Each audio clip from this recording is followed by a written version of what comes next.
స్వాగతం సుస్వాగతం నా కుకింగ్ ఛానల్కి. ఈరోజు నేను రాగి సంగటి చేయబోతున్నాను. అది ఎలాగో మీకు చూపిస్తాను, నేను చేస్తాను, రండి. అంటే మనము కొద్దిగా అన్నం వండుకున్నాం కదా, అన్నం వండుకునే దాంట్లో కూడా రాగి సంగటి చేసుకోవచ్చు.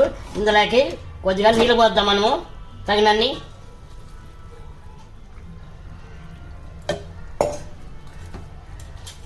సరిపోతాయండి ఈ నీళ్ళు.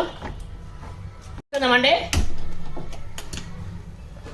ఒక స్పూను ఉప్పు వేసుకుందామండి. మనం ఉప్పు వేసుకొని మొత్తం ఒకసారి కలుపుకుందాం.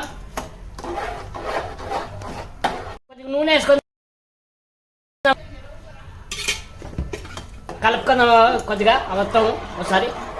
వేసానంటే ముద్ద సాఫ్ట్గా ఉంటుంది, మెత్తగా ఉంటుందండి. నెక్స్ట్ మనము దీని మీద మూత పెట్టుకుందాం.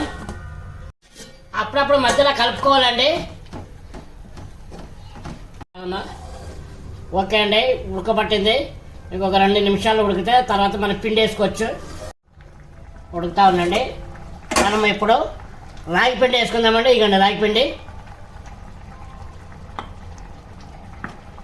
మనకి ఎంత కావాలో అంత ఒకేసారి వేసుకోకూడదు, అని చూసుకొని వేసుకోవాలి. రాగి పిండి కూడా ఉడకాలి కాబట్టి. ఓకే, ఉడుకుతుందండి. ఒక్కసారి మనం కలుపుకుందాము.